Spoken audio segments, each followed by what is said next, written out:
Houellebecq a-t-il anticipé le mouvement des Gilets jaunes que personne n'avait vu venir? La lecture de son dernier roman paru vendredi peut le laisser penser. Roman écrit plusieurs mois avant l'apparition de cette contestation. Dans la presse française et européenne, le mot prophète revient souvent ces jours-ci et ce n'est pas la première fois que l'écrivain endosse le costume du visionnaire.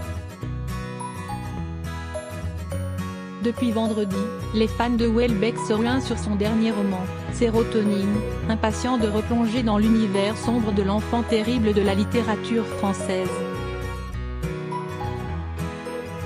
Une perception du monde, une façon de rendre compte de la souffrance des gens et de parler de l'envers du décor, de ce dont personne ne veut entendre parler, qui fait la richesse du style Houellebecq, mais qui en agace certains selon Agathe Novak Les Chevaliers, auteur de Houellebecq, l'art de la consolation stop.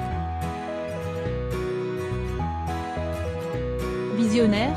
Ici l'auteur se penche sur la condition et le désespoir des paysans français accablés par la mondialisation et les politiques européennes, avec des scènes qui évoquent le mouvement des Gilets jaunes, par la violence des actions, et par l'émergence d'une parole jusque-là interdite à cette frange de la population.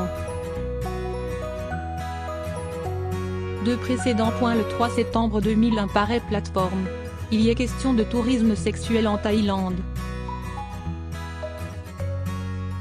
Peu avant la fin du roman, un groupe d'islamistes massacre 117 personnes dans une boîte de nuit fréquentée par des touristes étrangers, dont Valérie, la femme du narrateur. 8 jours après la sortie du roman, surviennent les attentats du 11 septembre. Mais c'est au moment des attentats de Bali, en octobre 2002, que certains évoquent la capacité prédictive des intuitions de Houellebecq. Sur l'île indonésienne, des islamistes ont attaqué 2 boîtes de nuit fréquentées essentiellement par des occidentaux. Dans un texte paru en décembre 2002, l'universitaire Jean-Luc Assera parle d'un roman prémonitoire. L'attentat fictif du roman et celui, réel, survenu un an plus tard implique la même partie du monde, les mêmes circonstances précises, des assassins similaires, des victimes en nombre comparable et d'origine identique, écrit l'universitaire. Pourtant, ajoute-t-il, Plateforme n'est ni un roman sur l'islamisme ni un roman sur le terrorisme. Houellebecq ne se pose pas en spécialiste du terrorisme, et on sait par ailleurs qu'il a de l'islam une vision biaisée et au moins caricaturale. Dans ce cadre, on peut se dire que cette similitude de lieux, de circonstances et d'acteurs n'est peut-être qu'une simple coïncidence. Force est cependant d'admettre, pour le moins, que Houellebecq a bien compris quelque chose au monde moderne. Quelque chose qui n'a réellement été entrevu par personne et qui nous donne à penser qu'il pourrait bien nous en apprendre encore sur notre avenir. Soumission et Charlie. Soumission paraît le 7 janvier 2015, le jour de l'attentat contre Charlie Hebdo. Dans ce livre, l'écrivain imagine l'élection d'un président musulman en France en 2022. Avant même sa parution, le livre fait polémique. Michel Houellebecq évoque des émeutes à Paris, décrit un pays au bord de la guerre civile. Une colonne de fumée s'élevait dans le ciel au-dessus des immeubles, cela devait venir à peu près de la place de Clichy. Écrit-il pointe Charlie Hebdo, où l'écrivain compte des détracteurs et des amis, notamment l'économiste Bernard Marie, a pris le parti d'en rire. La couverture du numéro du 7 janvier dessinée par Luz représente l'écrivain sous le titre Les prédictions du mage Houellebecq.